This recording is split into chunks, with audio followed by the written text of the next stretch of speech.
Hey guys, welcome back to Entertainment Extra.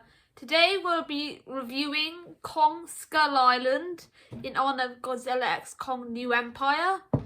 So let's get into it. So I'm going to start with the good and the bad. So firstly, the good is the action. The action is very explosive. I love how Kong's introduction at the start was really cool and badass.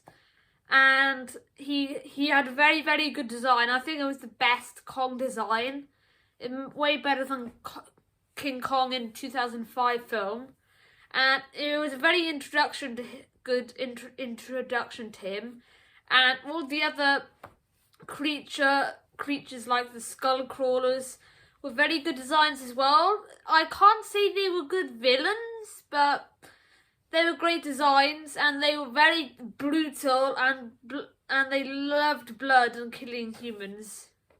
This is probably the most brutal and darkest one.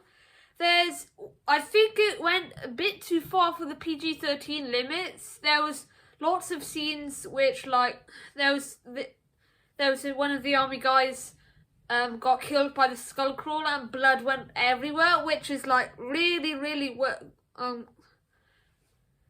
went too far for a PG-13 movie, because if a younger audience watch that, they'll be freaked out.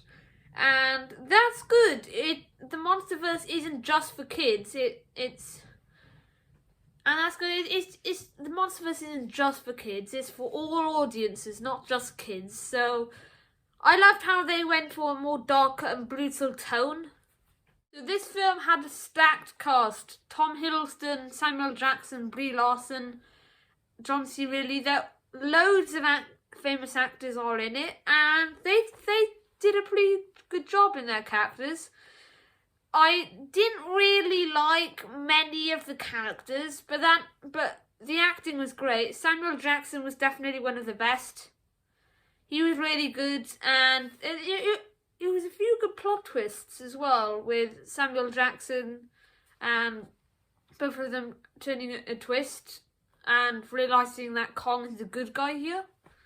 So the story is way more different to the original 1933 King Kong movie, which I suppose is pretty good. I mean, the original King Kong movie is not very violent. It's more like when a girl meets King Kong. Now, Kong Skull Island, way more violent than it, and it has way more better characters and better visual effects and everything. Well, I mean, way better visual effects. It's nearly like 80 years after the 1933 movie. So, way more better visual effects and way more entertaining than the 1933 movie as well, and including the 2005 movie. Now we're going to move on to the bad.